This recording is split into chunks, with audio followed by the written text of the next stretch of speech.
थोडंसं ज्येष्ठ लोकांनाच घेऊन येते, म्हणजे एवढंच फक्त. आणि खूप बरं वाटलं. आणि तिचं मत भेटलं म्हणजे ह्या दानापेक्षा हे दान आहे, खूप मोठं दान आहे.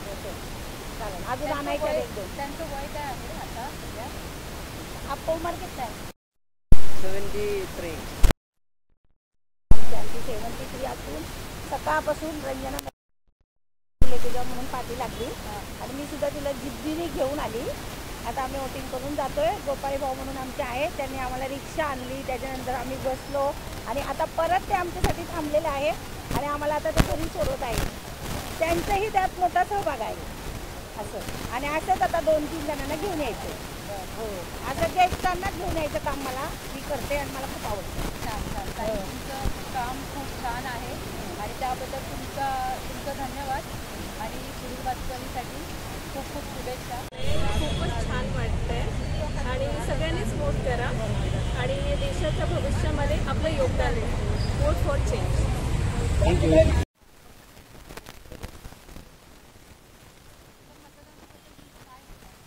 आज महाराष्ट्रातील 13 मतदारसंघामध्ये लोकसभेच्या निवडणुकीचे मतदान होत आहे.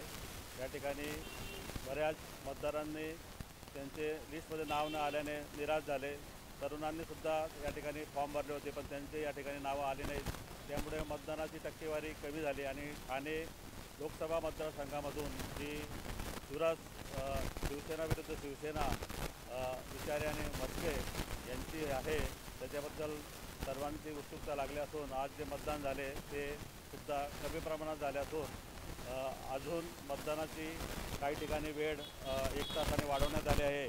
आणि तरी बघूया की किती मतदान होतं आणि कोण ठाण्याची गड राखतो याकडे सर्वांचं लक्ष लागलेलं आहे.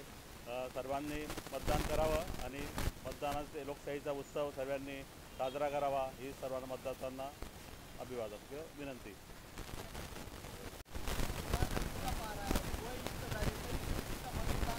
नाही, मतदानाचा हक्क प्रत्येकाने मतदान करायलाच पाहिजे. आम्ही तर या मताचं आहे. ते चालायला त्रास होतोय, काय होतोय, गव्हर्नमेंट पण सोयी करतो, पण करायलाच पाहिजे.